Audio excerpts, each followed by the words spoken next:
Jadi kita tuh kurang bisa terima keputusan orang lain, kurang bisa terima masukan orang lain. Padahal kan siapapun orangnya, mau dia umur 2 tahun, 3 tahun, 4 tahun, kalau dia udah bisa ngomong dan omongannya baik, kenapa nggak kita terima gitu kan? Perihal siapa yang ngomong atau apa yang diomongkan itu beda. Orang yang tua, orang yang tua lah berapa puluh tahun, ratus tahun, kalau dia omongannya nggak bener, ya ngapain didengerin gitu kan? Tapi kalau bayi yang masih ada balita 2, 3 tahun, 4 tahun, 5 tahun, kalau omongannya bener, kenapa nggak kita dengerin gitu?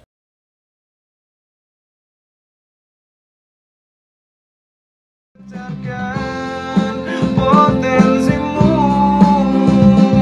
untuk dimatikan.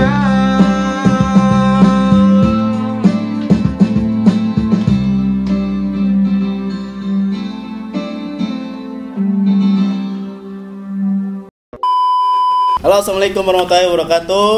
Kembali lagi kepada kami, saya Rizky Krismandari sebagai host di acara Ngobrol bareng organisasi. Gini dong. Ngobar apa ngobor? Ngobar mah ini. Ngobar. Mati lampu ngobor. Ngobrol bareng organisasi itu ngobor. Ngobar aja lah. Oh, ngobor. Iya. Ngobar. Kita ngambil airnya aja gitu. Iya. Ngobrol bareng organisasi. Oke, kita sekarang di part 2 setelah part kemarin. Part 1 itu kita bahas tentang awal dari organisasi dan sedikit cerita dari Suryana gitu. Kemarin apa ya? Iya, Bajunya sama itu. anggap aja kemarin lah. Iya. Part 1 gitu ya. Sekarang kita kedatangan bintang tamu yang udah cukup tua di sini gitu ceritanya. Nah, ya oke. Bersama Arif Nur Rahman ya. Assalamualaikum warahmatullahi wabarakatuh. Teman-temannya disapa dulu. Ya, selamat siang teman-teman. Udah gitu doang. Udah gitu doang lah. Oke, Arif ini orang yang pernah malang melintang gitu di kehidupan, di organisasi, di kehidupannya gitu ya. Waduh. Pernah berbagai macam organisasi dilewati ya. Waduh. Dari yang paling badek ya. Waduh. Seenggaknya akan ada pengalaman yang banyak diambil gitu dari dia. Nah, yang dibahas di sini adalah tema kedua adalah mengenai sikap atau kedewasaan dan profesionalitas dalam berorganisasi. Berat ya Pak ya? Berat sekali ya. Karena saya menunjukkan itu karena udah tua gitu. Oh, Jadi gitu. saya pikir Anda udah dewasa untuk membahas hal ini gitu ya. Siap. Oke. Siap. Benar nggak sih kalau kedewasaan itu kunci yang penting di organisasi itu? Ya, benar. Kedewasaan itu sangat penting ya. Apalagi kalau misalkan saya yang terbiasa dan sering ikut organisasi itu, yang paling utama itu kedewasaan. Justru yang sangat mempengaruhi kinerja atau karakter itu dari kedewasaan. Orang bisa dikatakan dewasa itu kalau dia sudah bisa bertanggung jawab yang pertama. Berarti itu ya, Ya. salah satu kunci tadi. Apapun yang bakal dia lakuin di organisasi itu, dia sebagai apa, dia sebagai pemimpin, dia sebagai jabatan yang nggak terlalu penting juga, dia harus punya sifat itu yang pertama, dewasa dan tanggung jawab itu. Itu mendasarinya dalam hal apa? Karena kalau kita nggak bisa tanggung jawab, ya minimal sama diri sendiri lah. Tanggung jawab itu kan bagian dari kedewasaan juga gitu. Sebelum kita bisa dikatakan dewasa, paling nggak kita bisa tanggung jawab terhadap diri kita sendiri dulu. Itu awalnya gitu. Dan di organisasi itu pasti banyak bebannya dalam artian ya kalau misalkan kita bisa bertanggung jawab atas beban itu, berarti kan kita udah dikatakan dewasa tuh. Kita udah dikatakan dewasa, berarti kalau misalkan kita sudah bisa bertanggung jawab, ya berarti kita sudah termasuk ke dalam kata dewasa itu sendiri. Iya, gitu. bisa. Kurang lebih kayak gitulah. Nah, kalau indikator dewasa itu sebenarnya seperti apa? Nah, indikator dewasa yang tadi sudah termasuk tuh ada tanggung jawab kan. Ada tanggung jawab. Orang yang dewasa itu biasanya dia maksudnya selalu bisa dikatakan mudah dalam mengambil keputusan. Apapun, semua orang kan pasti dihadapkan dengan berbagai macam pilihan nih. Entah itu di organisasi, entah itu di dalam kehidupan yang seperti ini gitu kan, Covid dengan segala macam, kita selalu punya pilihan gitu. Orang yang dikatakan dewasa itu dia yang tahu gitu kapasitas dirinya dan dia harus berbuat apa terhadap pilihan yang ada gitu. Ambil keputusan yang baik. Kalau di organisasi berarti keputusan yang diambil itu nggak hanya untuk dirinya sendiri. Tapi untuk bersama. Berarti kita menyampingkan ego dulu. Kepentingannya harus menyeluruh seperti itu. Nah, saya menarik di sini ada kata-kata ego gitu. Nah, ini merupakan hal yang paling umum gitu ya Pak ya di organisasi, bahwasanya ego itu masing-masing masih saling besar lah gitu ya, saling egois masing-masing. Nah, itu gimana sih caranya sedikit-sedikit untuk menghilangkan gitu? Ada nggak sih cara-caranya atau Kalau caranya gitu. saya pribadi ngilangin Iya. ego itu dari puasa.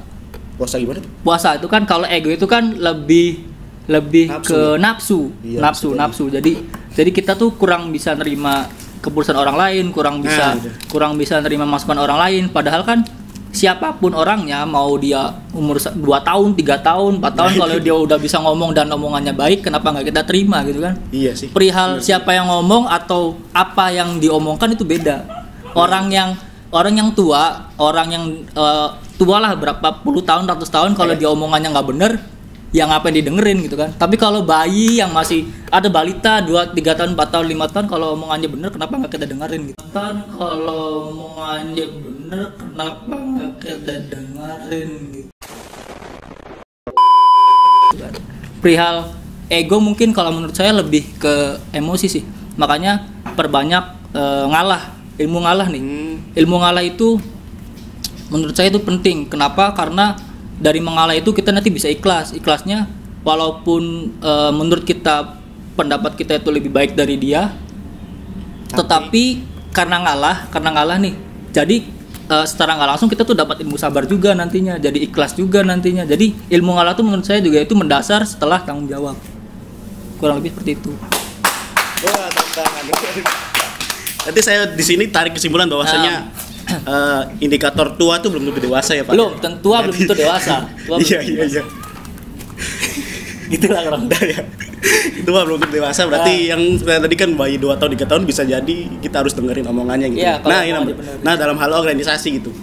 Kita contoh ini aja lah, contoh real dalam ketika suatu proker dilaksanakan gitu. Ya. Kan itu rawan banget terjadi benturan emosi segala macam karena capek. Nah, itu bagaimana itu cara menerapkan kedewasaannya di situ gitu loh. Ya kalau Contoh realnya kira-kira contohnya ya, ngapain gitu. Kalau secara individu kan jelas banyakin introspeksi diri ya. Ya, maksudnya kita disalahkan orang, bukan disalahkan sih, menurut saya kenapa ada orang yang sampai berani ngomong ke kita, itu bukan berarti itu salah ya. Maksudnya kalau itu memang benar fakta, kalau kita itu harus dikritik, kenapa kita harus minder gitu loh. Bisa jadi omongan itu mungkin caranya salah ya, tapi lihat dong intinya gitu. Intinya menurut saya mah dia melakukan hal yang bisa disebut kritik, walaupun kritiknya rada pedes atau caranya kayak gimana nggak tahu. Penyampaiannya mungkin. Ya. Nah, mungkin kalau di proker di sini juga yang paling berperan itu ketua pelaksana. Nah, itu yang Kenapa ketua pelaksana berperan penting? Karena tanggung jawab kedua setelah ketua umum dalam proker itu ketua pelaksana. Maksudnya bagaimana dia bisa mengatur, bagaimana dia tahu kelemahan atau kelebihan dari anggotanya, dari teman-teman kerja di pelaksana tersebut gitu. Kalau masalah benturan dan segala macam, ya faktornya itu tadi emosi dan capek karena kita ngerasa kita udah bekerja banyak gitu, kita ngerasa udah paling capek, kita ngerasa udah paling bener lah, tapi kok ada aja salahnya gitu kan. Nah makanya yang menilai itu kan orang lain ya, walaupun kita ngerasa bener, tapi kan kita harus menghargai orang lain tersebut. Nah ini berkaitan sama yang tadi nih, kita harus bisa menerima kritikan, bisa maksudnya kayak tadi itu apa, bisa ngalah kan terhadap suatu situasi situasi gitu kan. Makanya yang menilai itu kan bukan diri kita pribadi. Makanya kenapa ada forum di Himaptika juga kan, di situ ada opsi, ada penguatan. Jadi seperti apa maunya kita itu belum tentu forum menyetujui, karena kebaikannya bukan untuk kita pribadi tapi buat kebutuhan proker itu sendiri. Lebih seperti itu. Nah, berarti bagus ya tentang kedewasaan tadi. Nah, berhubungan nggak dengan sikap kita profesional gitu dalam organisasi tersebut? Iya, benar. Sangat berpengaruh ya menurut saya.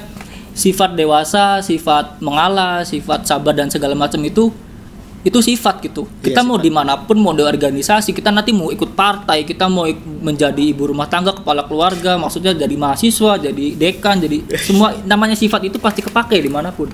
Sifat itu nggak bisa dihilangkan kalau itu udah sifat ya, maksudnya kecuali diperbaiki. Kalau sifat diperbaiki bisa, tapi kalau misalkan dikatakan sifat ini bisa kepake nggak sih di luar, ya sangat bisa dipakai gitu. Ya. Dan di sini banyak banget yang saya dapatkan ya, dari banyaknya proker, ilmu juga, terus sifat juga pasti kebentuk lah. Maksudnya kita saling menghargai teman-teman yang lain gitu, yang pemikirannya beda, yang inovasinya beda, ternyata nggak seperti kita. Itu menurut saya itu sangat-sangat berpengaruh dan ngebentuk Himaptika yang seperti ini gitu. Ya pasti kepake sih sifat Pak, pasti kepake. Nah, berarti Himaptika itu kan benar-benar kayak tadi Surena pernah menyampaikan bahwasanya rapat aja tuh sangat-sangat rapi gitu. Ya, Kita terstruktur lah. dibebaskan berpendapat gitu. Nah, karena dibebaskan berpendapat ini kan rawan terjadi benturan ini ya, benturan pendapat gitu. Nah, mungkin tadi kata Arif gitu, harusnya ketika berbeda pendapat harus ngalah gitu ya mungkin ya. Nah, banyak sekali orang yang pernah curhat ke saya gitu. Kita nggak bisa nimbulin atau nerapin profesional gitu di organisasi. Ketika urusan pribadi kita tetap aja mau di profesional pun pasti ke bawah gitu. Ada tips nggak? Barangkali Bapak kan pernah ini berlaku profesional lah. Ketika ada masalah di rumah kan saya tahu sendiri di sini seperti nggak ada masalah gitu. Jadi nggak dibawa-bawa. Kebalikannya ada masalah di organisasi di luar main lagi. Nah seperti ini contohnya Pak. Misalkan kita berdebat, saya sama kamu berdebat gitu di forum sampai berantem di forum gitu. Nah tapi di luar ketika selesai rapat itu sangat sulit untuk bersatu lagi gitu. Banyak kasus seperti itu. Nah gimana Pak? Menurut saya orang-orang yang kayak gini nih masih belum bisa membedakan mana kebutuhan organisasi dan kebutuhan dirinya masing-masing gitu. Termasuk permasalahan pribadi dan permasalahan di organisasi gitu. Kalau kita udah tahu gimana sikap kita ketika di organisasi, gimana sikap kita ketika di rumah atau kita dimanapun, kalau misalkan itu bisa tercampur, maksudnya kalau saya punya masalah di rumah terus saya bawa-bawa ke Himaptika nih, emosinya ke bawah gitu. Berarti dia belum bisa memanage dirinya sendiri, dalam artian dia nggak bisa tahu posisi dia ada di mana gitu. Harusnya kalau misalkan saya emosi di rumah pun harusnya nggak emosi gitu, ngerti nggak? Kalau misalkan saya emosi di Himaptika dengan orang-orang Himaptika, harusnya saya juga nggak emosi di Himaptika gitu. Apalagi saya sampai bawa emosi itu keluar. Nah permasalahannya itu kalau misalkan kamu udah bisa nahan diri kamu, maksudnya gini, yang cara saya yang tadi tuh Pak, cara saya yang puasa lah, cara saya yang ngalah lah, itu tuh sangat ngebentuk, dan itu juga mendasari pertanyaan Bapak yang tadi. Berarti perlahan-lahan gitu. Perlahan-lahan maksudnya ya perihnya pasti ada gitu, terus capeknya pasti ada. Tapi kan kalau kita udah terbiasa ngalah juga, itu bakal nggak kerasa sih sebenarnya. Dan yang permasalahan kayak gitu tuh bakal gampang di handle gitu.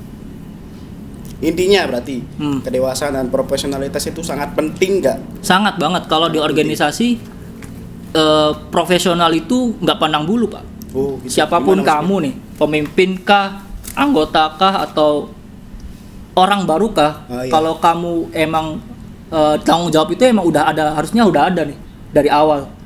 Perihal masalah tanggung jawab dan lain-lain itu mungkin menyusul karena kita nggak tahu kita mau ngapain kan. Di tanggung jawab kita sebagai orang Himaptika itu apa sih gitu kan. Nah itu yang pertama, itu yang tadi tuh kurang lebih itu. Audiens ada yang mau bertanya kepada... Tadi perasaan gak ada pertanyaan, gue ada pertanyaan. Pada kali ini kan sangat asik sekali gitu topiknya kali ini ya. Gimana? Audiens? Gak ada. Oke, berarti intinya tadi dari Arif itu kan bahwa kedewasaan dan profesional itu mendasari ya, sangat mendasari di organisasi gitu. Oke, berarti nah terakhir saya mau tanya terakhir nih Pak. Mau terakhir lagi, oke? Iya, ini terakhir kali. Iya. Boleh. Masih lama kan Pak? Iya, masih lama. Nggak pakai jam. Oke. Siap. Nih, karakter Himaptika yang harus dibentuk itu sebenarnya seperti apa? Pribadinya. Ini kita nggak bicara masa lalu, nggak bicara masa depan atau masa sekarang gitu. Tapi harusnya supaya kita sebagai keluarga itu tetap bersatu, itu harusnya seperti apa? Oke. Yang pertama saling toleransi ya. Nah, saling toleransi. Ini maksudnya satu. Kalau masalah agama itu kan toleransi paling dibutuhkan ya. Tapi kalau di organisasi itu toleransi bukan masalah agama, tapi yang berilmu dan yang baru. Nah ini toleransinya. Kebanyakan waktu saya tingkat 1, ya ini pahit sih sebenarnya. Cuma nggak tahu kenapa masalah ilmu itu kurang tersampaikan dengan baik, dan orang yang punya ilmu juga kadang malas ngasih tahu ke yang belum tahunya gitu loh. Maksud dalam sini toleransi itu ya yang tahunya itu ngebimbing dan menyalurkan ilmunya itu dengan baik gitu. Toleransi di situ. Terus yang kedua, dalam organisasi pasti harus punya rasa bukan saling memiliki ya, maksudnya saling tanggung jawab gitu. Kalau gitu. Saling memiliki nanti saya mau Himaptika sendirian nanti kayak gitu. Siap. Takutnya harusnya saling menjaga. Kita harus punya sifat yang namanya saling menjaga. Maksudnya di sini kenapa menjaga, karena kalau yang satu luka, satu nutupin gitu.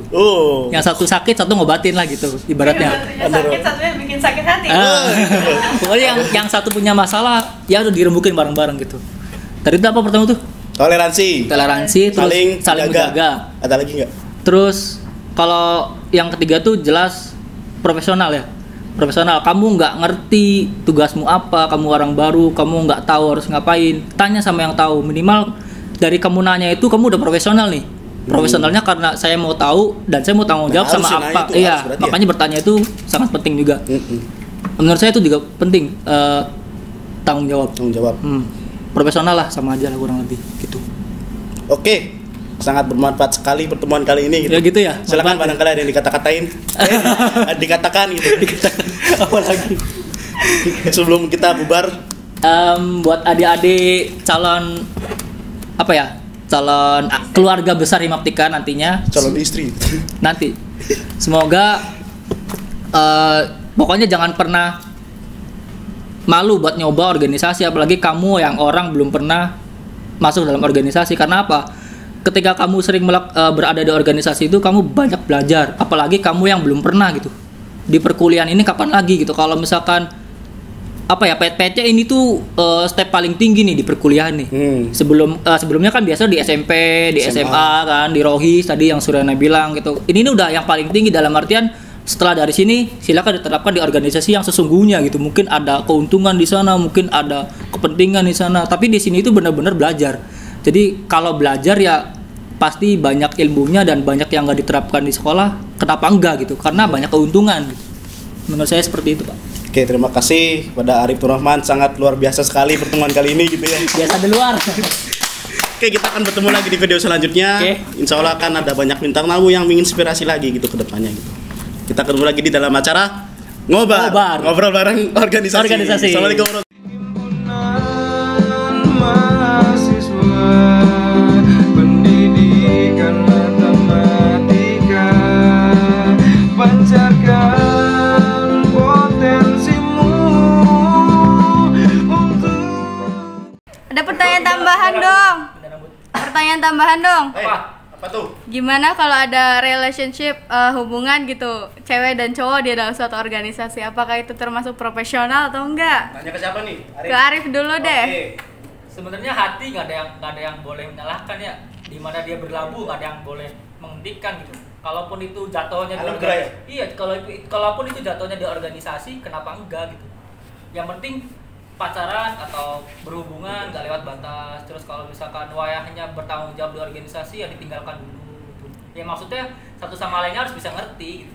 Karena dia punya tanggung jawab yang beneran tanggung jawab, bukan tanggung jawab masalah hati doang gitu. Punya banyak tanggung jawab. Malah sebelum kenal perempuan atau laki-laki tersebut kan kita mengenal Himaptika terlebih dahulu.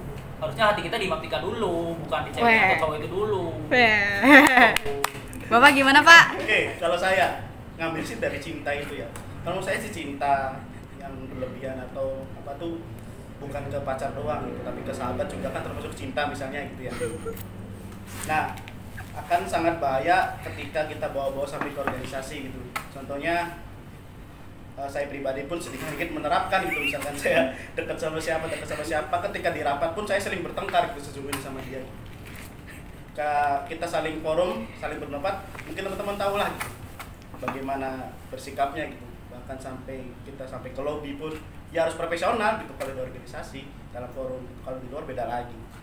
Jadi untuk teman-teman semua sih pesannya bedakan antara pribadi dan organisasi gitu. Walaupun kita menemukannya di sini, tetap aja kita Himaptika itu harus lebih dulu. Udah. Ya makanya kalau Himaptika kan kalau di organisasi kamu boleh debat sedebat-debatnya, serame-ramenya, keluarkan semua pikiran kamu yang maksudnya ada gitu, keluarin semua. Jangan takut gitu, serame-rame sampai mungkin dianya nggak betah, kitanya semua nggak betah di ruangan. Maksudnya ketika di luar juga ya udah biasa aja gitu. Iya, sama kayak kamu dengan relationship kamu gitu. Ketika dia tahu kalau kita punya tanggung jawab di Himaptika atau di organisasi, harusnya dia bisa tahu gitu. Ya sekarang waktunya bukan kamu dulu, yang lain dulu. Himaptika dulu maksudnya gitu. Himaptika dulu baru kamu gitu ya.